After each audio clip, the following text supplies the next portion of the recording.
Hi friends, দেখো আমি আজকে মৌরি আমের মিষ্টি আচার বানাবো।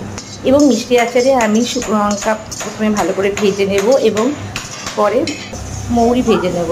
আমি মিষ্টি আচারে মৌরি আর শুকনো লঙ্কার গুঁড়োটাই দিই, আমি অত কিছু দিই না, অত মশলা দিই না। তোমরা কীরকম দাও আমাকে প্লিজ কমেন্ট করে, আমি যেটা জানি সেটা করবো।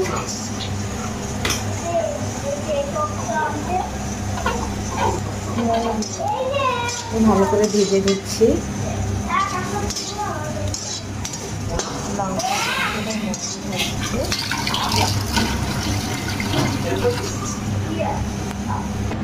ভালো করে ভেজে এবার কড়াইতে তেল এবং তেলের মধ্যে একটু পাঁচফোড়ন সম্বারা দিয়ে তার মধ্যে গুড় দিয়ে দিয়েছি এবং হালকা করে একটু জল দেবো।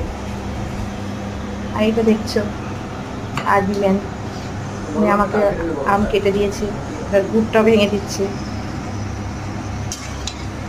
আমি এখানে দেবো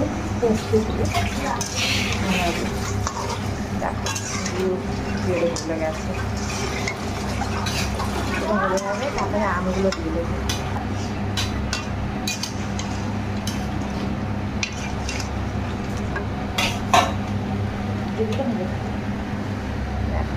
আম দিয়ে দিয়েছি,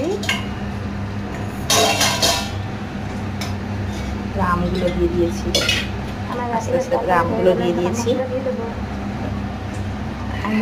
শুকনো লঙ্কা করে নাড়বো আর মৌরিগুলো দিয়ে মিষ্টি আচার নেড়ে আমগুলো দিচ্ছি।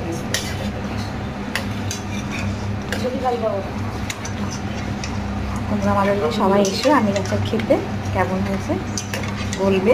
ঠিক আছে, ঢেকে রাখবো, তারপরে মশলাটা দিয়ে দেবো।